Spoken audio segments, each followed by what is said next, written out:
कोपरगाव शहरातील ग्रामीण रुग्णालयाजवळ सुरू असलेल्या उपजिल्हा रुग्णालयाच्या नवीन इमारतीच्या बांधकामाची पाहणी आमदार आशुतोष काळे यांनी केली। यावेळी संबंधित अधिकारी व ठेकेदारांकडून कामाच्या प्रगतीची माहिती घेऊन त्यांनी आवश्यक सूचना दिल्या। यानंतर रुग्ण कल्याण समितीची बैठक संपन्न झाली। बैठकीत उपजिल्हा रुग्णालयाच्या बांधकामासाठी वाढीव खर्चामुळे अतिरिक्त निधीची आवश्यकता असल्याची बाब समोर आली। त्यासाठी राज्याच्या सार्वजनिक आरोग्य मंत्र्यांकडे निधी उपलब्ध करून देण्याबाबत प्रस्ताव सादर करण्यात आला असल्याची माहिती आमदार आशुतोष काळे यांनी दिली। प्रसार माध्यमांशी बोलताना आमदार काळे म्हणाले की अतिरिक्त निधी लवकरच मंजूर होईल आणि त्यानंतर उपजिल्हा रुग्णालयाचे उर्वरित काम वेगाने पूर्ण करून ते नागरिकांच्या सेवेत लवकरच सुरू होईल।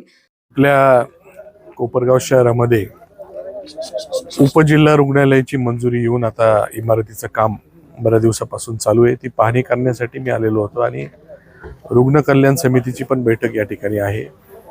हे दोन्ही जे कामं आहे त्यासाठी आलेलो होतो।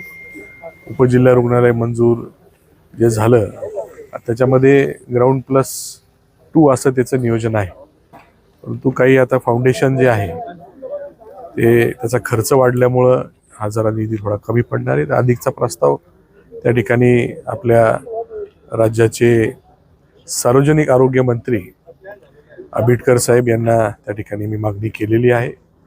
त्या पद्धतीने पुढच्याही मजल्यासाठी ते करतील आणि निधी उपलब्ध करून देतील आणि आपलं हे काम लवकरात लवकर पूर्ण होण्यासाठी PWD यांच्या अधिकाऱ्यांना त्या ठिकाणी सूचना दिलेल्या आहे।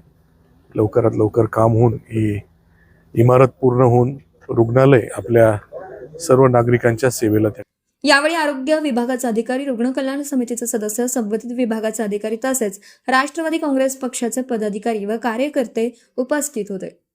माझं गाव चॅनलसाठी स्वप्नील कोपरे, कोपरगाव।